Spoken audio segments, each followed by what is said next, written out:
Welcome, dear soul. Let us journey together through the timeless words of Rumi, where hope mingles with melancholy and reverence meets passion. In this tender dance of spirit and longing, we find echoes of love, sorrow, and awakening, softly inviting us to listen with open hearts. Return once more, O minstrel, with an eager ear as the call from the past stirs the depths within us. There is a gentle urgency in this beckoning, a hope that draws us back to moments when music and meaning intertwine. Yet, the minstrel grows helpless, worn down by waiting, and in that weariness, we hear the soft ache of longing that time cannot soothe. Then, the sudden voice calls out to Omar, crisp and direct, as if fate itself interrupts the silence to command our fullest attention. Return our servant from his needs, once and for all. The plea rises, gentle yet firm, wrapping the tired soul in care and the deep wish for freedom from desire's burdens. There is reverence here, a quiet admiration for a soul unique and honored, cloaked in dignity that neither time nor trial can diminish. But the path calls with somber weight. Tread with effort toward your graveyard. Each step is heavy with the knowledge of mortality, a sober reminder of the journeys we all must face. O Omar, the voice continues, calling him to take from the public treasure store a summons to responsibility, wrapped in hope and expectation to embrace what is right and true. 700 dinars placed in his hand, whole and complete, carry a solemn weight, a tangible offering that binds fate and duty. Before this witness, Omar is asked to command at pleasure, a give and take of power mingled with respect and trust. Take this much now and hold us excused, comes the quiet kindness in that moment, a gentle resignation balanced with hope that this small grace will suffice, at least for now. This offering, measured as the price of silk, is delicate and precious, an unspoken symbol of care and beauty within the giving. Spend it, and once it's gone, return here. There is a heartbeat of promise in these words, a faith that no matter the journey, home will always call you back. Then Omar, startled by the voice's awe, leaps up, a sudden flash of life ignited by shock and truth. He girds his waist for this sacred service, preparing himself with steady resolve to face what lies ahead. His eyes fixed toward the graveyard, Omar moves with purpose, direct and unwavering, aware of the heavy path before him. Holding his purse close, he runs searching all around, the pounding urgency of his quest filling the night air. Madness threatens as he circles wildly, a spirit unbound and desperate in his pursuit. Yet, among the shadows, he sees no one but an old man, a lonely sentinel in the silent landscape, a figure both mysterious and still. This is not it. Omar cries and runs again, refusing to accept emptiness. He lingers but finds no other presence save that solitary elder, a lingering symbol of mystery and quiet truth. The old man's words break through. The truth has spoken. We have a servant. This whisper anchors the storm of doubt, offering a mystical certainty and deep peace. Pure and worthy, radiant beyond measure, this servant shines quietly in the soul's depth. Who was this old harp, chosen by God alone? The question breathes wonder and awe, as if pondering a sacred presence that calls us close to something divine. O hidden head, how beloved you are, beloved indeed.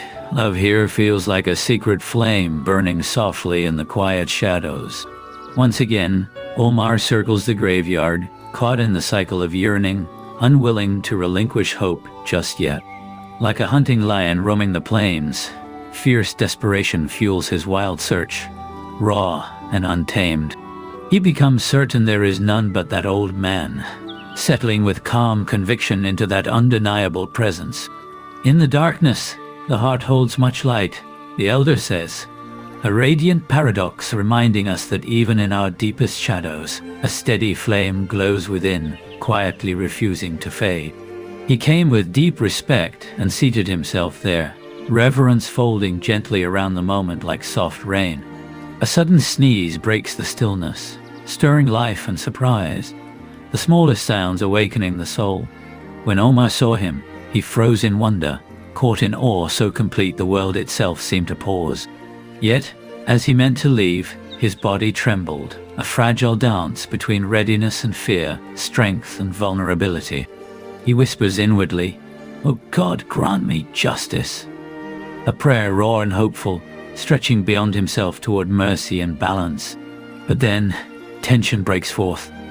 The guardian seizes the old man with fierce grip, a flash of power meeting frailty, a collision of desperation and confrontation. When his gaze fell upon the elder's face, the truth dawned fully, revealing a soul ashamed, pale, and worn beneath the surface. "Fear not, I mean no harm," Omar assures gently, a balm smoothing the edges of pain with kindness. "For I bring you glad tidings from the truth," he says, the dawn breaking softly in his words, carrying hope that transforms the darkest corners. Many gods have praised your radiant worth, singing silently your praises beyond measure, until Omar himself became a lover of your countenance, bound quietly by admiration and deep devotion. "Sit beside me, don't make us strangers," comes the tender invitation, a bridge across loneliness, an embrace of connection warmed by love. "So I may whisper secrets of fortune in your ear, the joy of sharing unseen treasures as soft promises in the hush of night. The truth asks after your well-being, seeking you tenderly, deeply caring for your boundless grief and pain. How do you fare through limitless grief and pain? The question holds compassion, touching wounds with sincere understanding. Spend a few coins from the silk's price, offering from the precious without shame or hesitation. Spend it, and then return here once again. The rhythm of life unfolds in give and return, departure and homecoming." The elder shakes, trembling at these words, moved beyond the barriers of age and weariness. He tears at his hands and strikes his chest in fierce torment, the silent cry of a soul engulfed in grief. He cries out, "O incomparable God," a raw plea bursting from awe and anguish, seeking a divine ear beyond the endless stars. "Enough!" The poor elder melts into tears of shame, as sorrow softens and the soul becomes utterly real in its fragility. He cries so deeply his pain overflows all bounds, a flood breaking free where the heart can no longer hold its sorrow. In anguish he strikes the harp on the ground and shatters it, the very instrument of expression broken by the weight of grief. "O veil that has hidden me from God," he laments, accusing the unseen shadows that have concealed the light from his eyes. "You have robbed me, turning me aside from the royal road," a bitter lament for the stolen path, the sacred way lost to him for too long.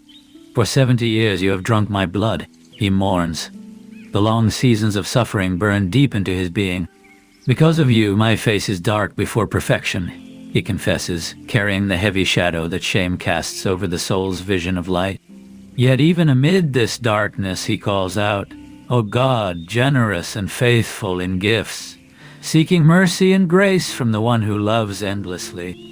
Have mercy on a life spent in harsh suffering, a tender plea seeking relief from the burdens too great to bear alone." The truth measured each day of that life with unyielding precision. None knows its true value in this world, a mystery too vast for any heart to grasp. "I spent my life, moment by moment," the voice confesses, raw and unguarded, enduring each breath in highs and lows. "Oh, lost to memory are the paths and veils of distant lands, forgotten journeys fading like smoke carried away by the wind. Gone from the mind is the bitter breath of separation, the sting of loss softened through the passage of time. Woe to the heart broken under sorrow's flood, crushed beneath relentless waves of grief. My heart's garden dried up, my soul died, an echo of love and life fading into silence. Woe to the 24 strings lamenting sound, every note trembling with awe.